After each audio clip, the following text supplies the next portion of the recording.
Mesdames, Mesdemoiselles et Messieurs, bonsoir, ravi de vous retrouver dans cette édition de votre journal de 22 heures. Voici tout de suite les titres de l'actualité. L'Agence nationale des systèmes d'information de l'État, l'ANSSI, en collaboration avec le ministère de l'Éducation nationale, a organisé une tournée d'une semaine dans les établissements scolaires pour sensibiliser les élèves à une utilisation saine et responsable du numérique. Et les équipes africaines connaissent enfin leur adversaire pour le Mondial 2022 qui se déroulera au Qatar. C'était les titres, merci de nous accueillir chez vous. À l'occasion de l'avènement du mois béni du Ramadan, le président de la République, Ismaël Omar Guelleh, a adressé ses meilleurs vœux et ses bénédictions à ses compatriotes et par extension aux musulmans du monde entier, en soulignant la grande importance de ce mois où Dieu Tout-Puissant a révélé le Saint-Coran. الله الرحمن الرحيم الحمد لله رب العالمين القائل في كتابه العزيز شهر رمضان الذي أنزل فيه القرآن هدى للناس وبينات من الهدى والفرقان والصلاة والسلام على خير خلق الله أجمعين سيدنا محمد بن عبد الله وعلى آله وأصحابه ومن تبعهم بإحسان إلى يوم الدين أيها الأخوة والأخوات السلام عليكم ورحمة الله وبركاته أتوجه إليكم بأصدق التهاني القلبية بمناسبة حلول شهر رمضان المبارك. À l'occasion du mois béni du Ramadan de l'an 1434 Hijr, correspondant à 2022, le président de la République, M. Ismaël Omar Guelleh, a adressé ses sincères félicitations et bénédictions à tout le peuple djiboutien et à la nation de l'islam, en soulignant la grande importance de ce mois au cours duquel Dieu a révélé le noble Coran. Le chef de l'État a noté qu'en ce mois, une bonne nuit qui est meilleure que 1000 mois, soit 83 années et 4 mois, à savoir la nuit du destin, et il a appelé pour profiter de son temps, souhaitant que Dieu Tout-Puissant nous aide à jeûner et à passer ces nuits, parfois et par anticipation. Le mois sacré du Ramadan, une grande opportunité annuelle de se débarrasser des péchés et de le débarrasser du défaut et du culte, et de gagner un grand salaire qui rend l'individu musulman pour ce qu'il a manqué des bonnes actions du reste des mois, a affirmé le président Guelleh. D'autre part, le président de la République a appelé à la consolidation des valeurs de solidarité et de cohésion et à la diffusion de l'esprit de fraternité, de tolérance et au renforcement de l'unité et de l'intégration, au respect des enseignements de notre religion en suivant les conseils de notre prophète Mohammed sallallahu alayhi wa sallam. Parlant des efforts déployés pour lutter contre le Covid-19, il a expliqué que notre pays a réussi à affronter la pandémie. Nous sommes sur le point de revenir à la catastrophe de la vie. Malgré cela, nous appelons à continuer à faire preuve de prudence et à ne pas se précipiter vers l'abandon. Nous exprimons notre espoir que cette épidémie passera bientôt si Dieu le veut. Le président Guelleh a souligné que le mois béni du Ramadan arrive cette année à un moment où notre pays connaît de nombreuses transformations dans le cadre du processus national de travail pour le développement.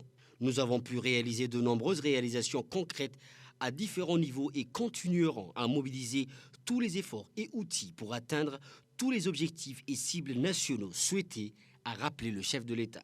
Enfin, à l'issue de son allocution, à l'occasion du mois béni du Ramadan, le président de la République a souhaité à Dieu Tout-Puissant de bénir notre pays et tous les pays islamiques de sécurité et de sûreté et nous permettre d'atteindre plus de prospérité. تقبل الله منا جميعا الصيام والقيامة وضاعف لنا الأجر والثواب والسلام عليكم ورحمة الله وبركاته.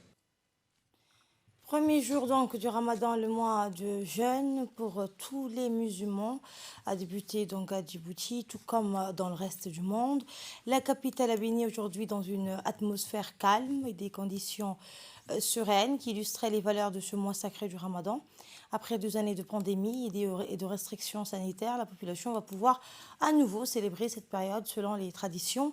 Aujourd'hui, la population s'est ruée vers les marchés pour faire leur course, une tradition qui s'accompagne d'ordinaire d'une frénésie commerciale dans le marché de Riyad par exemple, Pour les commerçants, c'est la meilleure période de l'année car une dynamique économique enchante la population. Cette année, le gouvernement, par le biais de son ministère du Commerce, a veillé sur la disponibilité des marchandises face à la frénésie d'achat durant ce mois. L'approvisionnement ne connaîtra pas de problème étant donné que toutes les mesures ont été prises par les responsables avec notamment le stockage de quantités suffisantes de produits alimentaires de première nécessité et surtout freiner les hausses injustifiées des prix pendant ce mois de dévotion pour la population.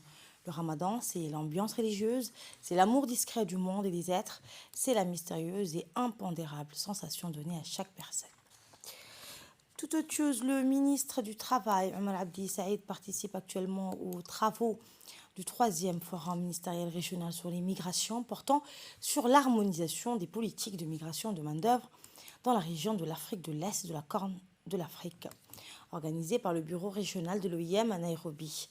Le ministre était accompagné d'une importante délégation composée au cadre du ministère du Travail, des Affaires étrangères et de la coopération internationale et du ministère de l'Intérieur. Ce forum, qui est en est à son 3e assise, a réuni 11 ministres responsables du travail dans les États respectifs de la communauté de l'Afrique de l'Est et de la Corne de l'Afrique. Objectif, consolider les efforts régionaux pour harmoniser les politiques et les lois migratoires pour promouvoir une migration de travail productive, sûre, régulière et humaine en Afrique. Après 4 jours d'échanges et d'interactions, une déclaration conjointe a été approuvée et signée à l'unanimité par l'ensemble des pays membres de la communauté de l'Afrique de l'Est et de la Corne de l'Afrique pour harmoniser leur politique de gouvernance de la main-d'œuvre. Le ministre du Travail a prononcé une allocution. Il a mis en exergue les efforts majeurs entrepris pour améliorer la gouvernance de la migration à Djibouti, notamment l'adoption d'une stratégie nationale d'engagement de la diaspora en février 2021 et une stratégie nationale pour les migrations à Djibouti en septembre 2021. Voici un extrait de son discours. La République de Djibouti a adopté une stratégie nationale pour la migration en septembre 2021 pour renforcer la gouvernance de la migration et le rôle de la migration dans le développement du pays. Cette stratégie reflète notre action politique à renforcer les relations entre nos pays et sa diaspora. La mobilité pour mettre à profit son plein potentiel requiert au préalable une valorisation du capital humain.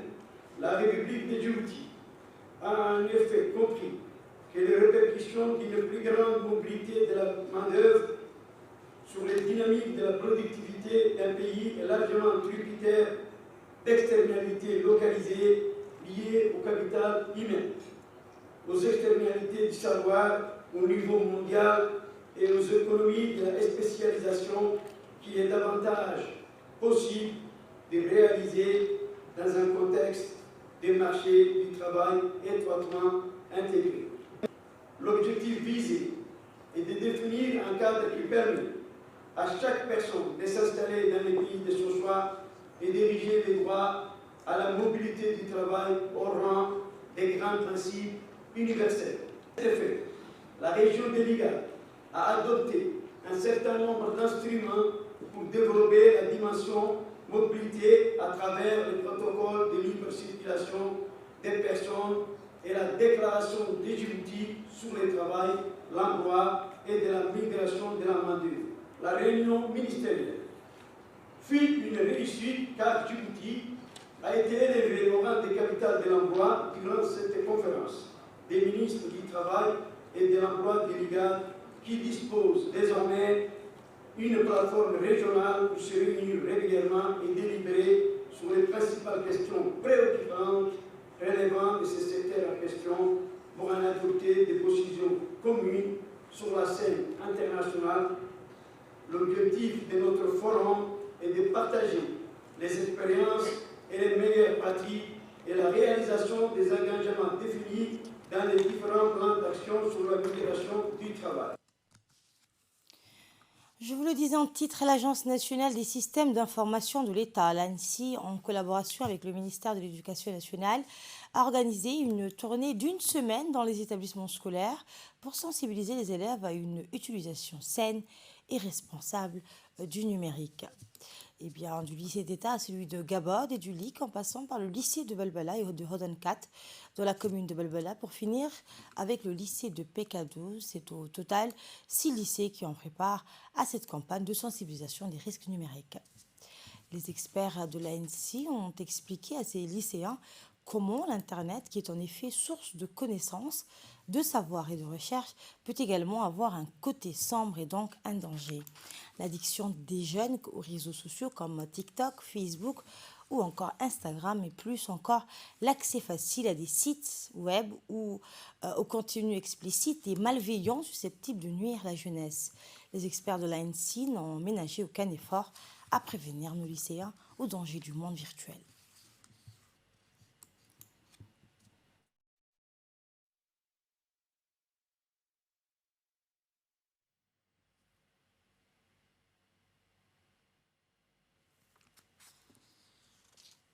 Écoutez le mot du proviseur du lycée de Gabod, Sharma Kouabeli, qui a félicité cette initiative de l'Agence nationale des systèmes d'information de l'État. Et ça a été un avantage pour les lycéens parce que actuellement, le numérique a ses avantages et ses inconvénients. Ses avantages au niveau des recherches pour avoir plus de savoir. Si on n'essaie pas d'encadrer la jeunesse et de les sensibiliser sur les risques qu'ils peuvent avoir au niveau du numérique. Et depuis qu'il y a eu cette sensibilisation, il y avait pas mal des élèves au lycée qui ont participé à cette sensibilisation. Et nous, en tant que responsables des établissements, des lycées, on aimerait avoir plus. Parce que si la jeunesse aura, surtout les lycéens, auront des grandes sensibilisations qui vont toucher presque tout le monde, presque tous les lycéens, moi je crois personnellement que ça va donner beaucoup de résultats où les élèves pourront peut-être faire attention aux risques qu'ils peuvent encourir au niveau des numériques.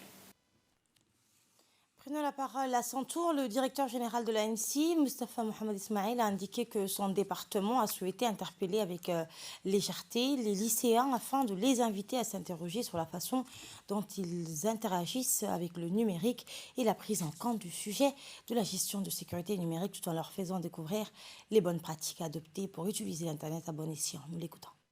Nous avons organisé la semaine dernière auprès des jeunes lycéens une campagne de sensibilisation dont l'objectif principal est de faire comprendre à nos jeunes lycéens des risques et des dangers présents sur Internet. On le sait tous, aujourd'hui l'Internet est dans notre vie. Tout le monde dispose d'un accès à travers les téléphones mobiles ou à travers les ordinateurs. Et l'importance, malgré les opportunités offertes par ces technologies, les risques ne sont pas négligeables. L'idée derrière cette campagne était de vraiment, à travers des cas pratiques, des cas simples, faire passer un message de non pas être consommateur de la technologie, mais surtout leur donner l'opportunité de savoir faire la différence entre les dangers et les opportunités. Effectivement, déjà la question de la sécurité est une question qui nous concerne tous, qu'on soit parents, qu'on soit lycéens, qu'on soit professionnels, ou c'est une question importante, d'où un volet important dans notre stratégie de communication à travers cette question de veille sécuritaire. C'est justement de pérenniser, c'est de continuer ce type de programme pour qu'il soit selon le public ciblé. Aujourd'hui, c'est les lycéens. Nous allons bientôt aussi aborder la question avec les universitaires. Plus tard aussi, nous comptons aller dans les régions les plus reculées et surtout essayer aussi de trouver d'autres canaux, des messages comme des vidéos publicitaires, que ce soit dans les langues locales, surtout très important pour que les gens comprennent mieux ces risques. C'est un programme qui est transversal, par laquelle profite aussi de l'occasion pour remercier le ministère de l'Éducation nationale pour avoir co-organisé, nous disponibiliser les personnels et les élèves aussi de ces lycées. Et notre équipe sur place a pu recueillir les réactions de quelques lycéens. En voici quelques-unes. Je suis ici aujourd'hui pour dire qu'on a assisté à une visite de sécurité, du groupe de sensibilisation de NC pour nous informer et en quelque sorte de nous dire l'importance et l'enjeu des réseaux sociaux et de l'informatique pour bien protéger et de ne pas diffuser certaines informations qui nous seront privées. Je suis vraiment heureux d'être parmi les élèves qui ont eu les sensibilisations de l'Agence nationale des systèmes d'informatique de l'État. Donc, en cours de cette sensibilisation, j'avais profité plein de choses, comme de ne pas publier mes informations personnelles, ainsi que j'avais eu des idées sur les risques informatiques. Enfin, j'aimerais que je partage les idées et les opinions que j'avais eues dans cette sensibilisation à mes camarades. Donc, à partir de maintenant, on pourra, grâce à cette formation qu'ils ont bien voulu nous donner, on pourra savoir comment utiliser les réseaux, comment se protéger et comment éviter certaines choses. On a reçu un guide aussi, des bonnes explications venant de toute la délégation. On les remercie pour ça. Donc, à partir de maintenant, on pourra, grâce à cette formation qu'ils ont bien voulu nous donner, on pourra savoir comment utiliser les réseaux, comment se protéger et comment éviter certaines choses. On a reçu un guide aussi, des bonnes explications venant de toute la délégation. On les remercie pour ça. Et je conseille aux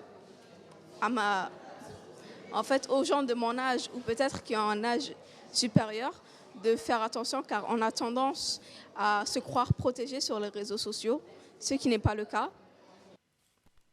Autre information, la direction de l'aménagement du territoire, de l'urbanisme et de l'habitat a mené jeudi dernier une campagne de contrôle des constructions dans les différentes zones de la capitale, notamment le lotissement de Balouara 2 dans la commune de Belbela. Cette campagne s'inscrit dans le cadre de l'application des dispositions réglementaires de mise en valeur, notamment l'arrêté du 4 avril 2015 relatif à la procédure d'instruction et de délivrance de permis de construire. Il s'agit avant tout d'une sensibilisation de nos concitoyens sur l'intérêt et l'importance du respect des règles pour leur sécurité physique et ce en vue de prévenir tout risque d'accident et d'effondrement. En cas de persistance, de non-respect des textes légaux et réglementaires en vigueur dans notre pays, les services de la direction de l'aménagement du territoire, de l'urbanisme et de l'habitat se verront dans l'obligation d'entreprendre des mesures répressives à l'encontre de tout contrevenant. Par ailleurs, toutes les constructions illégales sont purement et simplement démolies. Enfin, la direction de l'aménagement du territoire, de l'urbanisme et de l'habitat reste à l'entière disposition de nos concitoyens pour toute information complémentaire. Ministère de la Ville, de l'Urbanisme et de l'Habitat. Aujourd'hui, et comme vous voyez, nous sommes à Balouara 2, phase 2. D'abord, il s'agit de vérifier si les travaux en cours disposent des autorisations ou non. Pour les travaux entrepris sans autorisation, nous sensibilisons nos concitoyens pour la régularisation administrative et sur l'intérêt et l'importance du respect des règles pour leur sécurité physique. Et c'est en vue de prévenir tout risque d'accident et d'effondrement. En cas de persistance du non-respect des textes légaux et réglementaires en vigueur dans notre pays, nous nous verrons dans l'obligation d'entreprendre des mesures répressives à l'encontre de tout contrevenant et c'est dans le respect des dispositions législatives et réglementaires. Cependant, pour les constructions disposant de permis de construire, nous contrôlons d'une part si les projets en cours sur les terrains sont conformes aux projets autorisés dans le cadre du permis. D'autre part, nous vérifions si le ferraillage exécuté sur les terrains est conforme ou non au plan de ferraillage approuvé par notre département pour ainsi autoriser ou non le coulage de béton. Par ailleurs, nous rappelons aux titulaires du permis de construire d'apposer une pancarte de chantier mentionnant toutes les références de l'autorisation accordée.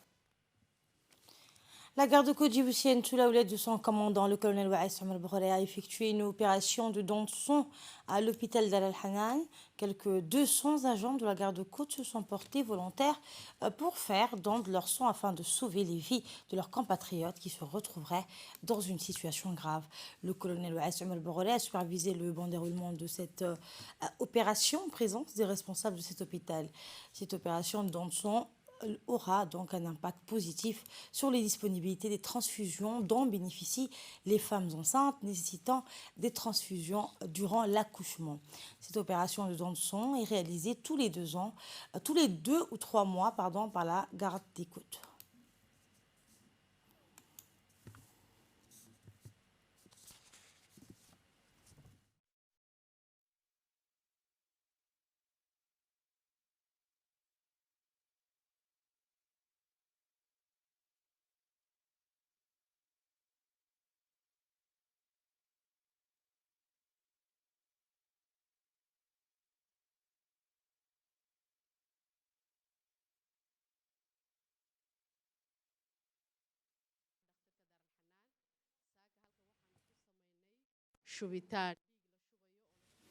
À l'état-major, cette fois de la protection civile sur la route d'Arta, a eu lieu ce matin une cérémonie de clôture de formation de 2 semaines. Des formateurs sous-officiers djiboutiens ont assisté à cette cérémonie. Les jeunes recrues de la protection civile, les sous-officiers et officiers de cette institution, dont une quinzaine ont pu bénéficier de cette formation de 2 semaines, assurée donc par un officier et un sous-officier des sapeurs-pompiers de Paris. Eh bien, le colonel militaire de l'ambassade de France, le colonel Forge, a expliqué l'importance de formation des formateurs de Djibouti. Le directeur de la protection civile, le colonel Mahmoud Moussa, a, dans un discours prononcé à cette occasion, remercié les sapeurs-pompiers de Paris, mais aussi la coopération française. Et la cérémonie a été clôturée par la remise de certificats de fin de formation.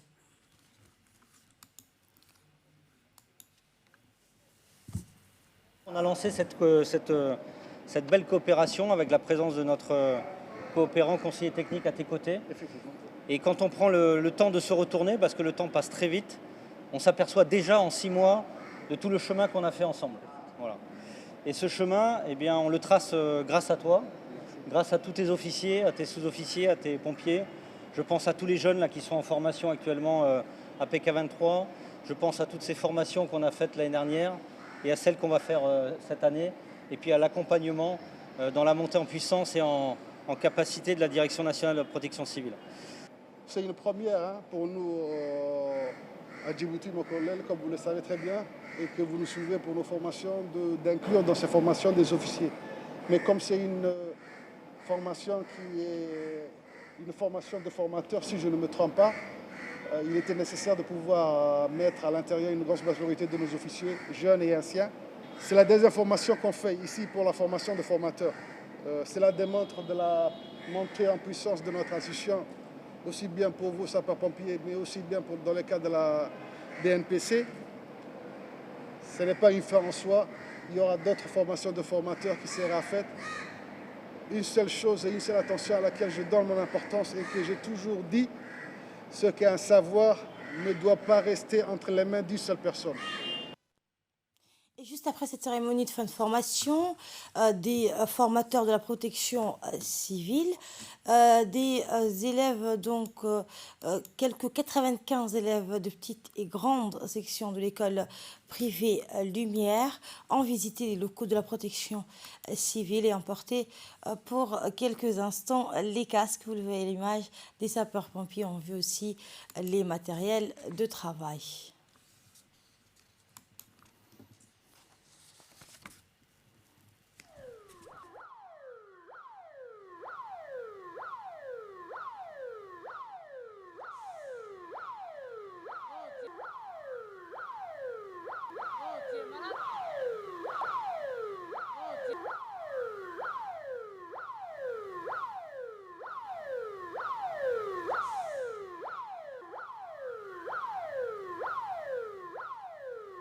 École.